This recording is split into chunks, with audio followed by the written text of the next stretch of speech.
السلام عليكم ورحمة الله وبركاته. الأخبار رجالة عاملين إيه؟ وحشتوني جدا جدا جدا. أول حاجة يا صاحبي صلي على النبي عشان أنت تاخد ثواب وأنا آخد ثواب عليه أفضل الصلاة وأتم التسليم. إمام عاشور تم الانتقال بتاعه بشكل رسمي. إمام عاشور الورقة اللي كانت تنقص تشكيلة كولر. الراجل عنده ميزة التسديد من بعيد، ودي ميزة مش موجودة كانت في الثلاثي بتاع خط الوسط اللي كان بيلعب بيهم كولر. جرب قفشه، وجرب مفيش غير السوليه، اصاباته بقت كتير وبقى يبعد كتير، وامام صغير وهيفيد في النقطه دي. يعني بص، ده خط وسط النادي الاهلي السنه الجايه، ده خط وسط النادي الاهلي. تخيل بقى اللي هيعدي يقول لك انا كان في هنا واحد عدى في يوم من الايام. الشيء بقى اللي انا مش يعني انا نفسي مستغربه، زمايله عاملين ردود فعل يعني غريبه الشكل. يعني انت مثلا، انت زميلي دلوقتي، انا لعبت اهلي لعبت زمالك، انت المفروض بينا عيش وملح. إيه، الغاء متابعات وحظر وبلوك. طب انت مثلا واحد زي شيكابالا انت هتاخد لقطه. طب ما انت يا ابني انت نفسك كنت ماضي في النادي الاهلي، لولا ان الاهلي اللي ما رضيش خليك تكمل. عمر جابر برضو نفس الكلام. طب ما انت فتوح برضو انت عامل بتلغي المتابعه بتاعته. طب ما انت كلام كبير قوي ان انت ممكن تبقى كمان سنه معاه. ما يعني ما تزيدش على الراجل، هو الراجل شاف مستقبله دي يعني. انت الزمالك بيئه مش صحيه لاي حد.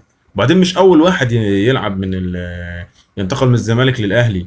بل بالعكس، اقول لك مثلا على نجوم اللي لعبوا في الفريقين. خد عندك يا عم احمد حسن، وابراهيم حسن، وحسام حسن، وابراهيم سعيد، وعصام الحضر، وجمال عبد الحميد، وحسن مصطفى.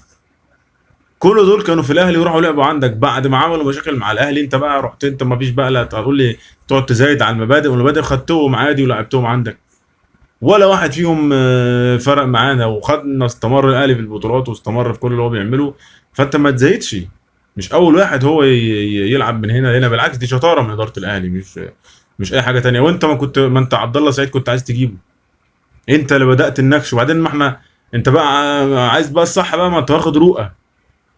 اه انت واخد رؤى اهلاوي. اهو صورته اهي. مع احترامي طبعا يكمل لرؤى، يعني فاهم انت احسن واحد في مركزه على راي الاعلاميين الزملكاويه.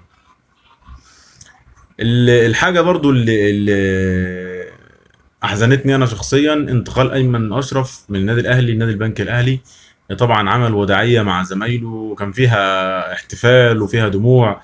بس بص بقى اللاعب بعد ما يخرج من النادي الاهلي بيبقى عامل ازاي. ايمن اشرف 6 دوري، 2 كاس مصر، 4 سوبر مصري، 3 دوري ابطال افريقيا، 2 سوبر افريقي. تاريخ يا معلم، تاريخ يا معلم. لو انت قعدت عمرك كله مش هتعرف تعمله. ومش هيتعمل غير في النادي الاهلي التاريخ ده. طبعا غير كده بقى النهارده في بدايه اليوم الاهلي هيواجه الحرس في الاحتفاليه بتسليم الدرع للنادي الاهلي، المفروض في حضور جماهيري وكده. عوده الدرع طبعا لمكانه الطبيعي في النادي الاهلي. اتمنى رباعيات كولر ما تتوقفش.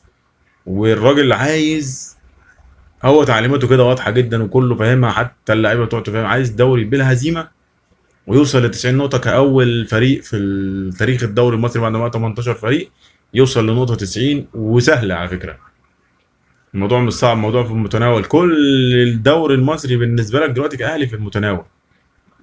فالموضوع مش بعيد وسهل ومعاك مدير فني واحتياجاته بدأت تجيله بقى واحدة واحدة، فاهم انت، مع تدعيم المهاجم وتدعيم الباك الشمال الموضوع هيبقى في الجون. مصطفى فتحي بقى فيه لغز غريب كده. بيقول لك ان طلائع الجيش مدخل في الصفقة بتاعته مع التعاون السعودي، لان هو المفروض بيقضي خدمة جيش دلوقتي.